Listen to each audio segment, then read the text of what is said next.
اور میرا نام تمام روئے زمین پر مشہور ہو، بس وہ جس پر چاہتا ہے رحم کرتا ہے اور جسے چاہتا ہے اسے سخت کر دیتا ہے۔ خدا ان کے کلام کا پڑھا اور سنا جانا ہم سب کے لیے باعث برکت ہو، آمین۔ پولس رسول اب اس پرانے عہد نامہ کی کہانی کو آگے بڑھا رہے ہیں۔ 10ویں آیت میں وہ کہتے ہیں، اور صرف یہی نہیں بلکہ ربکا بھی، کیا نہیں، کہ سارا کے بیٹے کی خوشخبری دی گئی تھی کہ آئندہ سال بہار میں تیری بیوی سارا سے ایک بیٹا ہوگا۔ اور پولس رسول کہتے ہیں یہیں پر کام رک نہیں گیا، بلکہ ایک اور خاتون جس کا نام ربکا تھا اور جس کو ہم اسحاق کی بیوی کے طور پر جانتے ہیں، اس سے بھی کچھ کہا گیا۔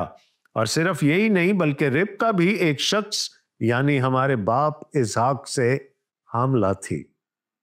ہمیں یہ کہانی بھی بہت اچھی طرح معلوم ہے کہ کیسے ربکا اسحاق کے ازدواج میں آئی اور پھر خداوند نے ان کو اولاد کی برکت دی، اگرچہ کچھ عرصے کے بعد، کچھ آزمائش کے بعد دی، لیکن خدا نے ان کو جڑواں بیٹے عطا کیے۔ اور ابھی تک نہ تو لڑکے پیدا ہوئے تھے اور نہ انہوں نے نیکی یا بدی کی تھی کہ اس سے کہا گیا کہ بڑا چھوٹے کی خدمت کرے گا۔ دوستو ایک دفعہ پھر غور کیجئے گا، اسحاق سے نہیں کہا گیا، ربکا سے کہا گیا۔ ایک دفعہ پھر ایک خاتون فور فرنٹ پر آ گئی، ایک خاتون سامنے آ گئی، تو اس کا کیا مطلب ہے کہ یہ کہانی بھی خدا کی مخلصی کی، خدا کی نجات کی کہانی ہے۔ ربکا سے یہ کہا گیا تھا کہ تیرے پیٹ میں تمام ہیں اور جو بڑا ہے وہ چھوٹے کی خدمت کرے گا۔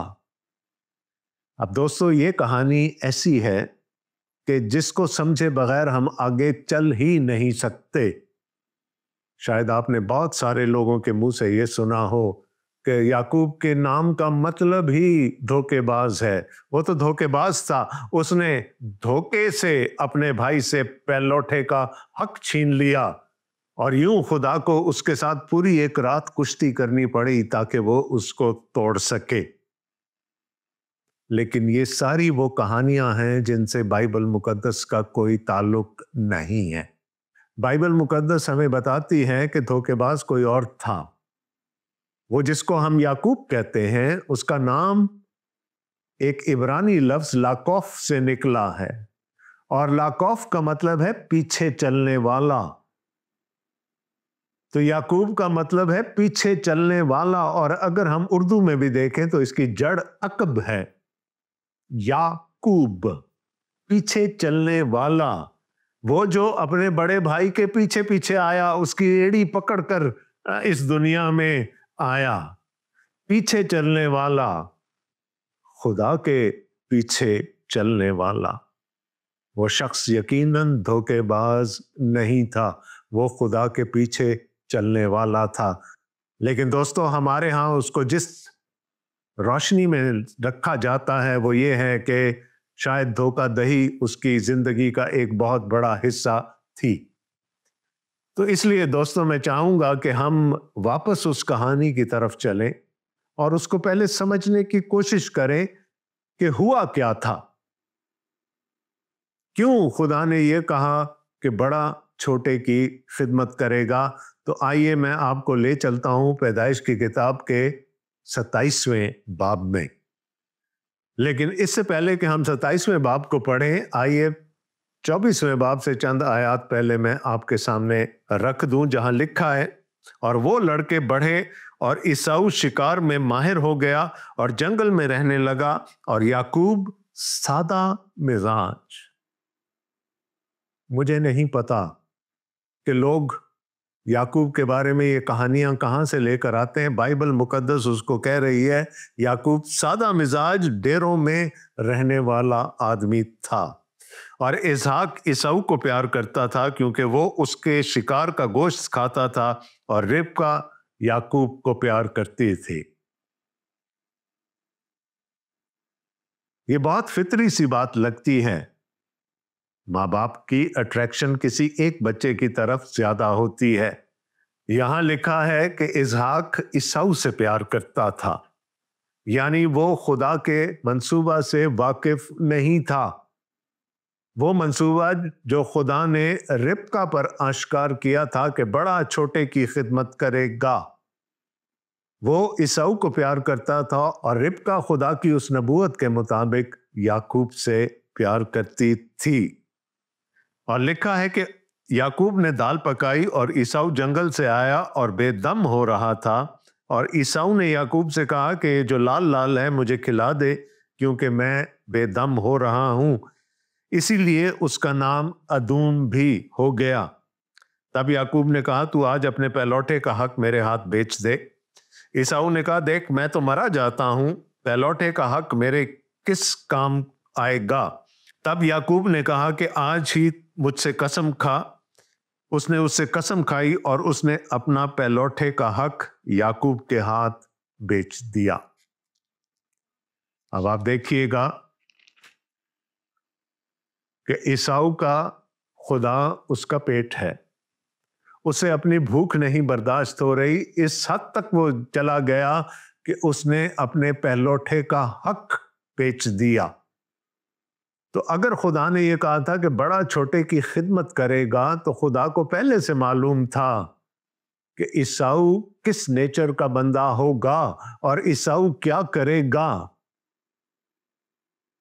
اس نے اپنے پہلوٹے کا حق صرف ایک پلیٹ دال کے لیے بیچ دیا۔ دوستو، اس پس منظر کے ساتھ اب اس کہانی کو ہم 27ویں باب سے آگے چلائیں گے، اور 27ویں باب کی پہلی آیت میں لکھا ہے جب اسحاق ضعیف ہو گیا اور اس کی آنکھیں ایسی دھندلا گئیں کہ اسے دکھائی نہ دیتا تھا، تو اس نے اپنے بڑے بیٹے عیساؤ کو بلایا اور کہا اے میرے بیٹے۔ اس نے کہا میں حاضر ہوں۔ تب اس نے کہا دیکھ میں تو ضعیف ہو گیا اور مجھے اپنی موت کا دن معلوم نہیں، سو اب تو ذرا اپنا ہتھیار، اپنا ترکش اور اپنی کمان لے کر جنگل کو نکل جا اور میرے لیے شکار مار لا، اور میری حسب پسند لذیذ کھانا میرے لیے تیار کر کے میرے آگے لے آ، تاکہ میں کھاؤں اور اپنے مرنے سے پہلے دل سے تجھے دعا دوں۔ اب یہاں پر چند چیزیں غور طلب ہیں۔ سب سے پہلے اسحاق کی ضعیفی کا ذکر کیا گیا، اس کی آنکھوں کے دھندلا جانے کا ذکر کیا گیا۔ اور دوستو، یہاں پر ہمارے لیے ایک پیغام ہے کہ نہ صرف اس کی جسمانی نظر دھندلا گئی تھی، اس کی روحانی نظر بھی دھندلا چکی تھی۔ یا تو اس کو اس وعدے کا علم نہیں تھا جو خدا نے ربقہ سے کیا تھا کہ بڑا چھوٹے کی خدمت کرے گا، اور یا اس کو علم تھا تو بھی وہ اس کو بھول گیا اپنی ضعیفی کی وجہ سے، یا اس نے خدا کے اس وعدہ کو نظر انداز کر دیا۔ تو ہمیں یہاں پر یہ نظر آتا ہے کہ صرف اس کی جسمانی نظر ہی ضعیف نہیں ہوئی تھی، اس کی روحانی نظر بھی دھندلا چکی تھی۔ اس نے خدا کے منصوبہ کے اگینسٹ جا کر اپنے بیٹے عیساؤ کو برکت دینا چاہی، اور یہاں پر پھر کھانے کا ذکر آ گیا۔ عیساؤ نے کھانے کے لیے اپنا پہلوٹے کا حق بیچ دیا، اور یہاں پر اسحاق نے کھانے کی شرط رکھ دی برکت دینے کے لیے۔ آگے لکھا ہے جب اسحاق اپنے بیٹے عیساؤ سے باتیں کر رہا تھا تو ربقہ سن رہی تھی، اور عیساؤ جنگل کو نکل گیا کہ شکار مار کر لائے۔ تب ربقہ نے اپنے بیٹے یعقوب سے کہا کہ دیکھ میں نے تیرے باپ کو تیرے بھائی عیساؤ سے یہ کہتے سنا کہ میرے لیے شکار مار کر لذیذ کھانا میرے واسطے تیار کر، تاکہ میں کھاؤں اور اپنے مرنے سے پیشتر خداوند کے آگے تجھے دعا دوں۔ سو آئے میرے بیٹے، اس حکم کے مطابق جو میں تجھے دیتی ہوں میری بات کو مان، اور جا کر ریوڑ میں سے بکری کے 2 اچھے اچھے بچے مجھے لا دے، اور میں ان کو لے کر تیرے باپ کے لیے اس کی حسب پسند لذیذ کھانا تیار کر دوں گی، اور تو اسے اپنے باپ کے آگے لے جانا تاکہ وہ کھائے اور اپنے مرنے سے پیشتر تجھے دعا دے۔ تب یعقوب نے اپنی ماں ربقہ سے کہا دیکھ میرے بھائی عیساؤ کے جسم پر بال ہیں اور میرا جسم صاف ہے، شاید میرا باپ مجھے ٹٹولے تو میں اس کی نظر میں دغاباز ٹھہروں گا اور برکت نہیں بلکہ لعنت کماؤں گا۔ کیا کوئی دھوکے باز شخص اس قسم کی بات کر سکتا ہے؟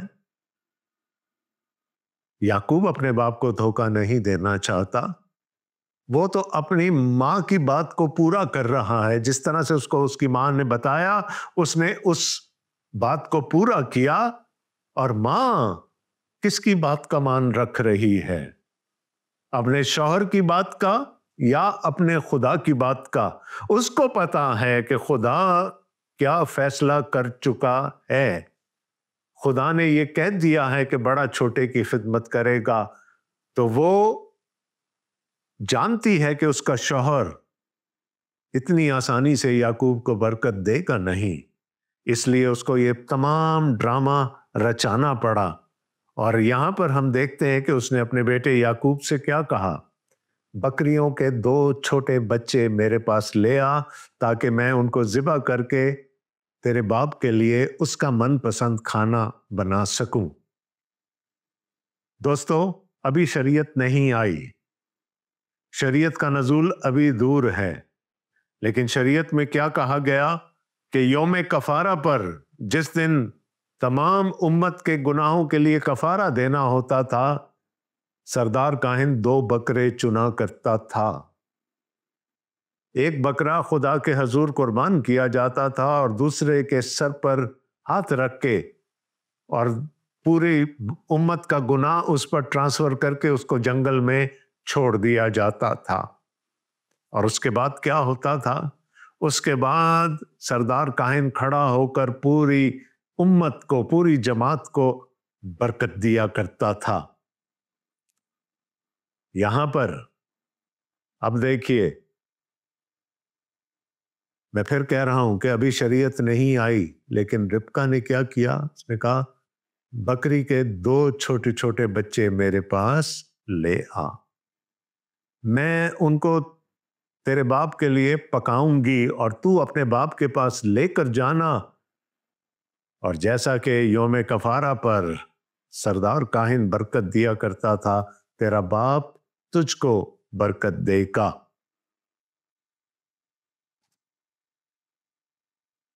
یعقوب نے کہا میرا باپ کہیں مجھ کو دغاباز نہ سمجھ لے، عیساؤ کے جسم پر تو بہت بال ہیں، اگر اس نے مجھے ٹٹول لیا تو وہ جان جائے گا کہ میں عیساؤ نہیں یعقوب ہوں۔ اس کی ماں نے اسے کہا اے میرے بیٹے، تیری لعنت مجھ پر آئے، تو صرف میری بات مان اور جا کر وہ بچے مجھے لا دے۔ تب وہ گیا اور ان کو لا کر اپنی ماں کو دیا، اور اس کی ماں نے اس کے باپ کی حسب پسند لذیذ کھانا تیار کیا، اور ربکا نے اپنے بڑے بیٹے عیساؤ کے نفیس لباس جو اس کے پاس گھر میں تھے لے کر ان کو اپنے چھوٹے بیٹے یعقوب کو پہنایا، اور بکری کے بچوں کی کھالیں اس کے ہاتھوں اور اس کی گردن پر جہاں بال نہ تھے لپیٹ دی، اور وہ لذیذ کھانا اور روٹی جو اس نے تیار کی تھی اپنے بیٹے یعقوب کے ہاتھ میں دے دی۔ اور پھر ہم جانتے ہیں کہ کہانی کس طور سے آگے چلتی ہے۔ اسحاق نے وہ کھانا کھایا، اس نے اپنے بیٹے کو ٹٹولا، اس کو تھوڑا سا شک ہوا، لیکن یعقوب نے اس کو یقین دلا دیا کہ میں ہی عیساؤ ہوں، اور اسحاق نے پہلوٹے کی برکت یعقوب کو دے دی۔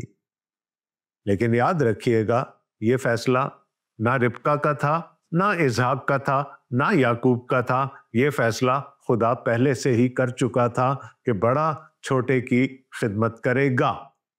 وہ برکت کیا تھی جو اسحاق نے یعقوب کو دی؟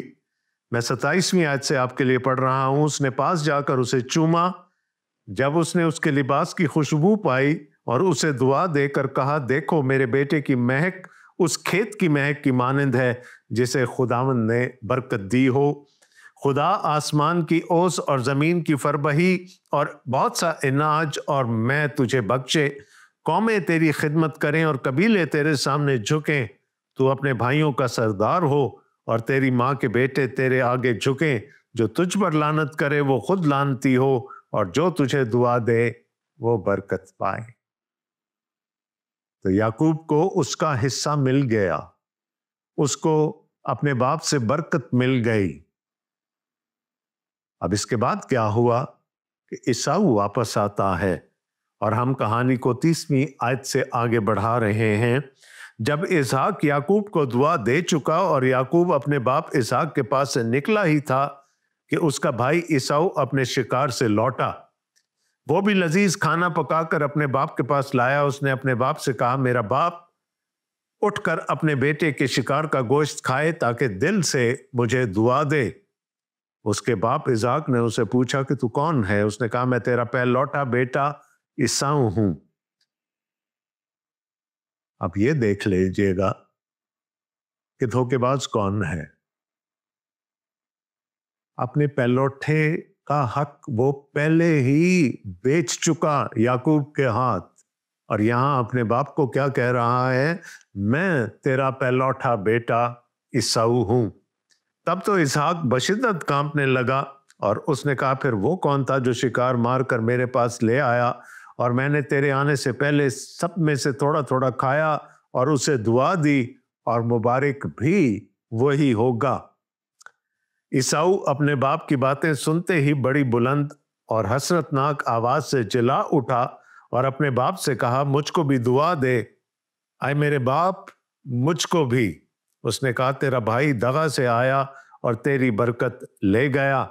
تب اس نے کہا، کیا اس کا نام یعقوب ٹھیک نہیں رکھا؟ یعنی نام تو اس کا یعقوب ہے، اور اس نے مجھے 2 دفعہ دھوکا دیا۔ کیا اس کا نام یعقوب ٹھیک نہیں رکھا گیا؟ کیونکہ اس نے 2 بار مجھے اڑنگا مارا۔ اس نے میرا پہلوٹے کا حق تو لے ہی لیا تھا، اور دیکھ اب وہ میری برکت بھی لے گیا۔ پھر اس نے کہا، کیا تو نے میرے لیے کوئی برکت نہیں رکھ چھوڑی ہے؟ تو دونوں بھائیوں کی کہانی میں ہم نے دیکھا کہ ایک بھائی اپنے پہلوٹے کا حق بیچ چکا ہے، پھر بھی وہ پہلوٹے کی برکت چاہ رہا ہے، اور جس کے ہاتھ بیچ چکا ہے وہ چھوٹا ہے، لیکن اب چونکہ پہلوٹے کا حق اس کے پاس آ گیا ہے، وہ پہلوٹے کی برکت لے گیا۔ ایک بھائی پہلوٹے کا حق بیچ کر دغا سے دوبارہ پہلوٹے کی برکت حاصل کرنا چاہتا ہے، دوسرا خدا کے منصوبے کے مطابق، جس کو اس کی ماں جانتی ہے، آ کر اپنے باپ سے وہ حق لے لیتا ہے، وہ برکت لے لیتا ہے، اور یوں پھر اس کی اولاد ہمیں نظر آتا ہے کہ بنی اسرائیل کہلائے۔ خدا نے اس کا نام بدل دیا، اس کا نام بدل کر اسرائیل رکھ دیا، اور یوں وہاں سے ایک قوم کا آغاز ہوتا ہے۔ اس قوم کا آغاز ہوتا ہے جس کو خدا نے اپنے لیے چن لیا، اور جن سے یہ عہد کیا کہ تم میرے لوگ ہوگے، میں تمہارا خدا ہوں گا، اور پھر خدا نے ان سے برکت کا وعدہ بھی کیا۔ تو کیا خدا اپنے وعدے بھول جائے گا؟ کیا خدا اپنے عہد بھول جائے گا؟ آج بہت سے لوگ اسرائیل کو بد دعائیں دیتے ہیں، بہت سے لوگ اسرائیل پر لعنت کرتے ہیں، تو کیا خدا اپنے وہ سارے عہود بھول جائے گا جو اس نے اسرائیل کے ساتھ اور اس کے بزرگوں کے ساتھ کیے تھے؟ ایسا ہرگز نہیں ہو سکتا۔ خدا کی نجات کے انتظام میں اسرائیل کا اپنا ایک مقام ہے۔ آئیے اب ہم واپس اپنے آج کے حوالے کی طرف چلتے ہیں، اور میری مراد رومیوں کے نام پولس رسول کے خط کے 9 باب کی 10ویں آیت سے آگے کی کہانی کی طرف تھی۔ تو آئیے ہم اس کو دوبارہ سے پڑھتے ہیں، اور صرف یہی نہیں بلکہ ربکہ بھی ایک شخص یعنی ہمارے باپ اسحاق سے حاملہ تھی، اور ابھی تک نہ تو لڑکے پیدا ہوئے تھے اور نہ انہوں نے نیکی یا بدی کی تھی کہ اس سے کہا گیا کہ بڑا چھوٹے کی خدمت کرے گا، تاکہ خدا کا ارادہ جو برگزیدگی پر موقوف ہے اعمال پر مبنی نہ ٹھہرے بلکہ بلانے والے پر۔ چنانچہ لکھا ہے کہ میں نے یعقوب سے تو محبت کی مگر عیساؤ سے نفرت۔ کہانی ہمارے سامنے آ گئی ہے۔ اس پوری کہانی میں دھوکے باز یقیناً یعقوب نہیں تھا، اور میں اس کے نام کا مطلب بھی آپ کو بتا چکا ہوں، پیچھے آنے والا، عقب سے آنے والا۔ اس کا ہرگز مطلب دھوکے باز نہیں ہے۔ اور یہاں پر ہمیں بتایا جا رہا ہے کہ خدا نے یہ ارادہ کر لیا تھا اپنے علم سابق کے وسیلہ کہ بڑا اپنے پلوٹھے کا حق بیچ دے گا، بڑا اپنے باپ کے وسیلہ سے دھوکہ دینے کی کوشش کرے گا۔ اس لیے خدا نے بنائے عالم سے پیشتر چھوٹے کو چن لیا کہ وہ پہلوٹا ٹھہرے، وہ اس خدا کی نجات کے منصوبہ کا اگلا حصہ ٹھہرے۔ ابراہیم اور سارہ سے ہم دیکھتے ہیں کہ کہانی اسحاق کے وسیلہ سے آگے بڑھتی ہے، اور پھر اسحاق اور ربقہ سے وہ کہانی عیساؤ کے وسیلہ سے نہیں بلکہ یعقوب کے وسیلہ سے آگے بڑھتی ہے۔ اور یہاں لکھا ہے کہ خدا کو پہلے سے ہی سب چیزوں کا علم تھا، اس سے پہلے کہ انہوں نے کچھ کیا تھا، اس سے پہلے کہ وہ نیکی اور بدی کو جانتے تھے،